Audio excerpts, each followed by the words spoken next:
Boleh. Cuman saya kalau untuk hal seperti ini saya lebih prefer, lebih lebih menyetujui kalau ada badan wakaf. Anda beli sebuah ruko, sebuah tanah atau sebuah kebun dengan wakaf kaum muslimin. Kaum muslimin siapa ingin berwakaf untuk beli ruko di jalan X, ya, harganya umpamanya 2 miliar. Tapi hasil dari mengontrakkan ruko ini 100% untuk mengelola dakwah ini, biaya operasional dakwah ini. Ya, yang ruko ini statusnya wakaf kaum muslimin. Kalau nanti dia diperbaharui, tetap dari uang wakaf, dari sebagian dari dana tadi, umpamanya sewa beli 2 miliar. 2 miliar berapa sewanya berarti itu?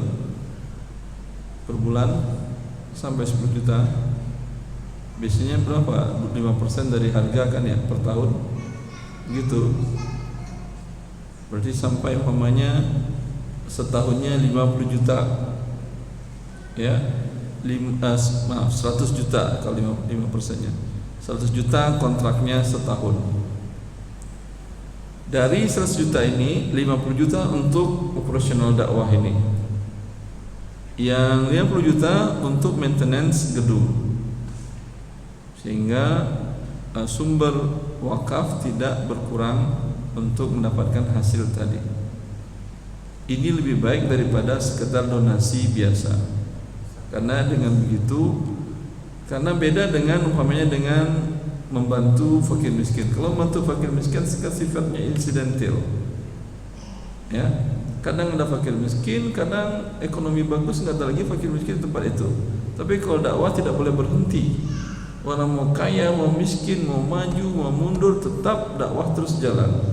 Ini penting, harus pendanaannya yang stabil dan terus berkelanjutan, berkesinambungan.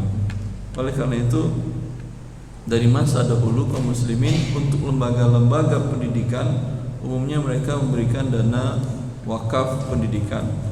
Seperti di Al-Azhar. Al-Azhar itu dari SD, SMP, SMA sampai S3 gratis. Ya. Berapapun siswa mahasiswanya gratis. Yang namanya operasional pendidikan murah atau mahal? Pasti mahal. Lalu dari mana mereka menutupi operasional ini? Dari wakaf kaum muslimin dari abad ke-7 Hijriah. Yaitu kaum muslimin mewakafkan kebun-kebun kurmanya di sekitar bantaran Sungai Nil. Itu yang membiayai operasional pendidikan di Al-Azhar tersebut sampai sekarang sudah lebih dari 7 abad tidak mati-mati. Kalau sebuah pesantren berdiri selama 100 tahun, alhamdulillah. Ya, tapi umumnya 10 tahun tidak ada lagi wakaf kaum muslimin, tutup, mati, bikin lagi, baru lagi. Ya, tidak berkelanjutan. Saya pernah diundang oleh Universitas Telkom di Bandung. Mereka punya yang mengundangnya pihak senat namanya itu. Kalau di kampus itu apa namanya? Senat kan ya? Bukan wakil, ada rektor, di atas rektor apa namanya? Dekan di atas rektor.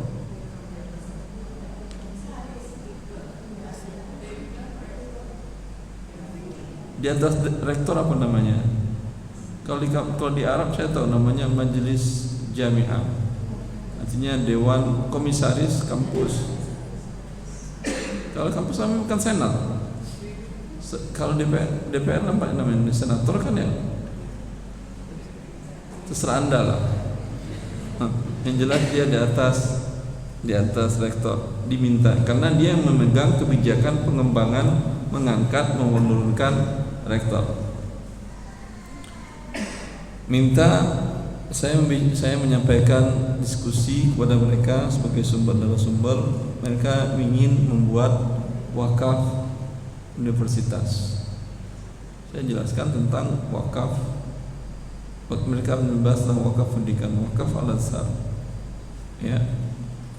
Kalau di Saudi Arabia mereka tidak perlu wakaf karena negaranya sumber daya minyaknya besar. Tetapi sekarang ketika minyak turun dan segala macam bermasalah, ya, wakaf tetap dibutuhkan. Dan Raja Abdul Aziz sudah membuat wakaf untuk Masjidil Haram dan Masjid Nabawi. Zam-Zam Tower itu di atas tanah wakaf Raja Abdul Aziz. Bentuk akad antara pemilik tower dengan pemilik lahan tanah adalah BOT, Build Operate Transfer. Artinya pemilik tanah menggratiskan gedung sewa tanah selama 20 tahun. Bukan menggratiskan, imbalan dari sewa tanah adalah gedung.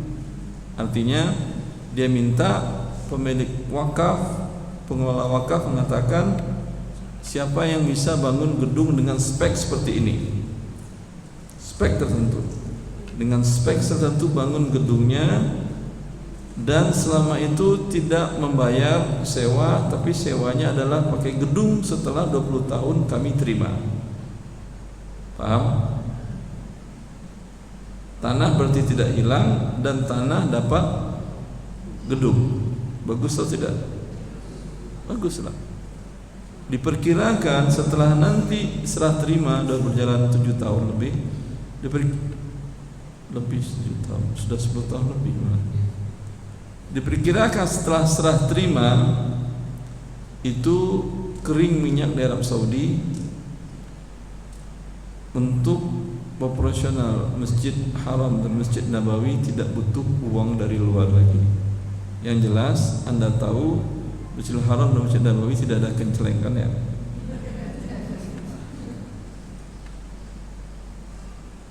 Dahulu itu yang membantu biaya operasional Makkah Madinah itu Masjid Haram dan Masjid Nabawi adalah wakaf-wakaf kaum muslimin, pedagang-pedagang kaum muslimin dari India, dari Yaman, dari mana-mana.